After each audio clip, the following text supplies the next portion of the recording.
Alright, what is good, ladies and gentlemen, is the Master Reviewer back again with another review, and today we are doing a review for The Secret Life of Pets. This is once again in preparation for a comparison video, which I'm going to probably be recording after this, and so yeah, I managed to watch it today. It's the weekend, so I do have time to watch more movies than I would throughout the week.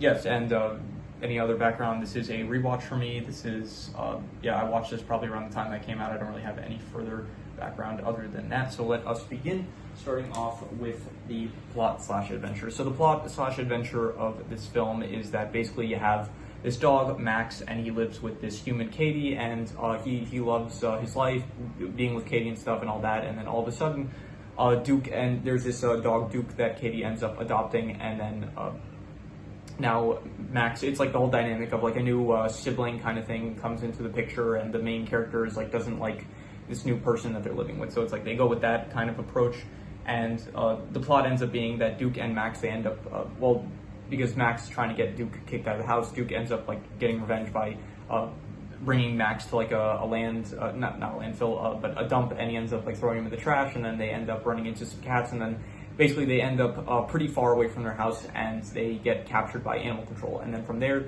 they end up meeting some crazy animals, which include like Snowball, the pig, the lizard that is with Snowball, all these like animals that got abandoned by their owners, and they want revenge on like humans and domesticated pets because they were abandoned. So yeah, the film is basically just now you have Max and Duke. They are trying to escape from this like group of sewer animals, as well as trying to get back to their home with Katie. And then you also have this like the second plot is all the friends of Max, which include Gidget, Chloe, Buddy, Mel, all these like other pets that Max knows. They are on a mission to try to rescue Max, and yeah, that's pretty much the plot. By the end, what happens in the end, I watched this, like I'm not recording this immediately after I finished watching it. I had some stuff to do, so I'm recording this like a few hours later. So, but yeah, it ends with basically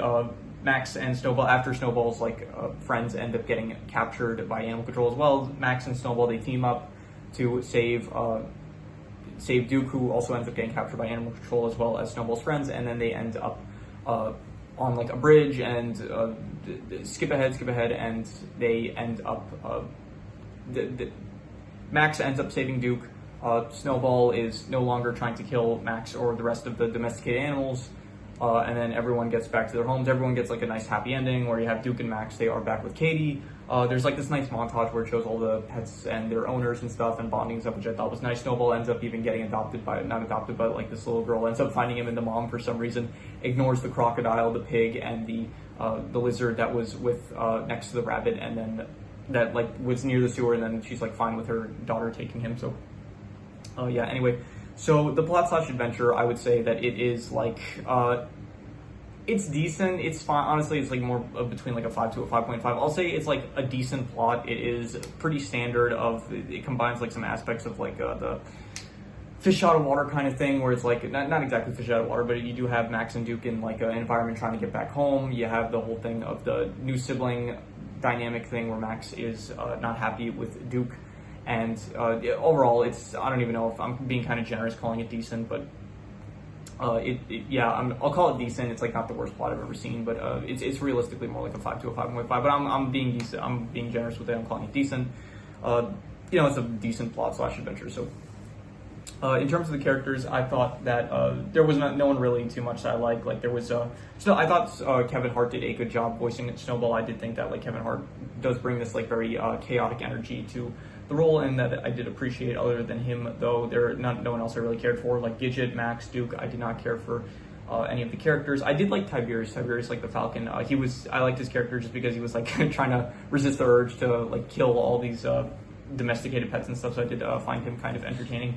Other than that, there was I don't know, Chloe, Buddy, Mel. I don't care for any of these pets. They're just kind of like there along for the ride. They all kind of like blend together. There's like they don't really have. I'm not gonna say they don't have like distinct personalities, because like you can definitely like they have different personality traits from each other, but none of them are that interesting. Katie, like she is also not really she's barely in the movie. She's just kind of like the owner that Max and Duke are kind of fighting over. So overall, the characters, I'm just going to give a I'll go like I don't know. I guess another like 5.5. I'll say it was decent. The characters, like, not most of them are not really memorable or that interesting, but there are a few like Snowball and Tiberius and stuff that I did find not bad. So yeah, the settings, it all takes place in New York. They do this like really this pretty good montage at the very start of the film where it's like it has like this Taylor Swift track playing in the background, Welcome to New York, and then they have this like really great montage showing off New York. And I think that it does look very nice, like the actual city of New York in this film. So I'm going to actually say that the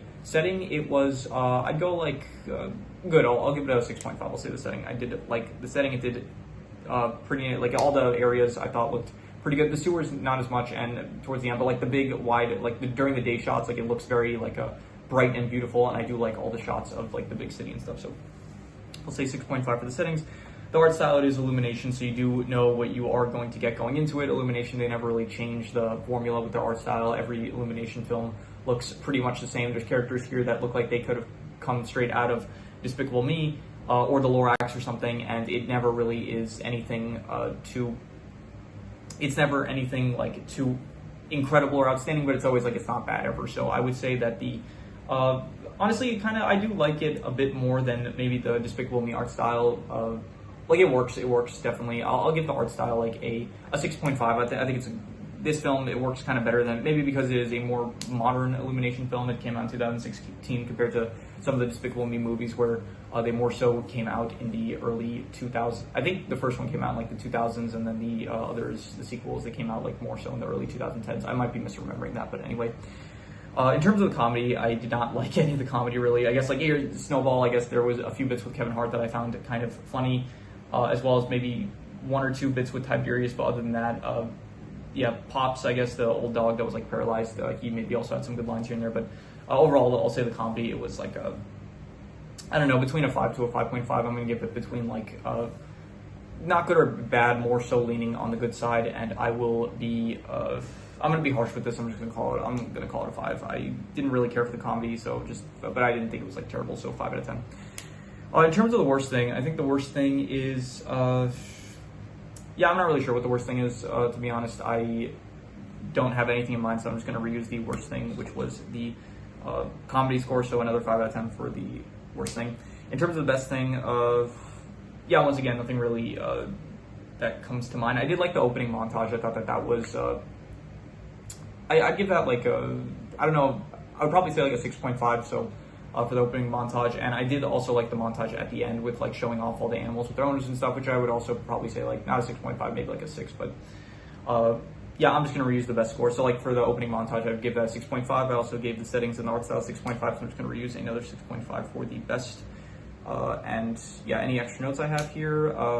I think that this may, this is something I wrote down. I did think that this may have like worked better as, not as a movie, but more so as like maybe, I know that I'm imagining like a Pixar, like, you know, like Pixar shorts, they sometimes have Pixar before their movies, or maybe it's Disney. I'm pretty sure it's Pixar. Pixar like before their, actually it might be Disney because I think they did one before Moana. But anyway, Disney or Pixar, whichever one, they end up like usually before their movies, they'll have like these small little shorts that are like 5 minutes, something like that. And I think that this could have worked better as maybe one of those like shorts before the actual film, like maybe where you just have like a small little montage showing like a bunch of like the Secret Life of Pets, where it's just showing like pets, like what they do while their owners are gone and stuff. But instead they like make this big theatrical thing where it's like they end up leaving their homes and stuff, and they go on this like grand adventure. And I don't know, it feels like maybe it could have worked better in just the context of like a small mini series maybe, or just like a short of what pets are doing when their owners are gone.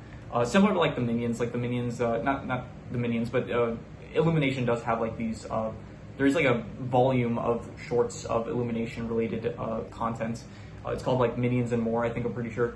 And so I feel like it could have worked as like something like that. I feel like it more so suits, I'm pretty sure there are actually some shorts of this in those volumes, but I feel like this, the whole concept of this more so suits something like that, where it's just like you show these little shorts of like stuff happening with the animals and the pets in their daily lives, I guess, instead of like this whole movie. Because as a movie, it doesn't feel like, I don't know, it feels like maybe a bit contrived. Like it feels like, I was thinking like the way that they end up getting lost, like Duke, he ends up like grabbing Mike, and then, sorry, not Mike, Max, and then running off with him, like all the way to the city dump, and then he gets rid of him and stuff. And so it feels like, and then all of a sudden they get jumped by cats and stuff, and it feels like a bit like they're they're trying to come up with just a way for them to get lost. And so, yeah, I do feel like this maybe could have worked better as a, I don't know, just like a few shorts or something like that. So, but yeah, anyway, so that is all the extra notes that I had. So I'm going to do the calculations. So King Crimson.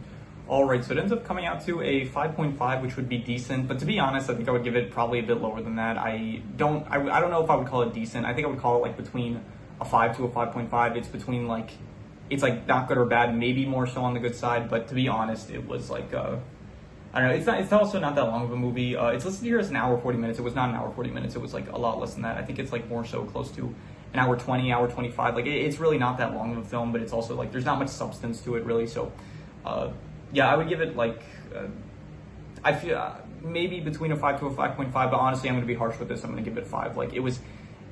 I honestly thought it wasn't like good, really. It wasn't bad though either. So I would just like put it right in the middle. It was like a very like, you know, I guess. I don't like when people say the word mid, like a lot of people use it to like refer to, not so much nowadays, but I remember back in the day when like more people were using that word, they were usually referring to it as like, they would say something's mid where it's like but they would use it for like to call it bad or something. But I would definitely say that this is a very mid-tier movie. This is like very much like, you go into it, it's not going to be good, but it's definitely not going to be bad. It's like very much just a 5 out of 10 movie, it feels like. So but yeah, that is pretty much all there is to it. So if you have any recommendations, any shows, movies, video game stories, anime, web series, anything that you want me to review, leave it in the comments. I will maybe possibly check it out. But with that said, that is pretty much all there is to it. So let's leave it at that.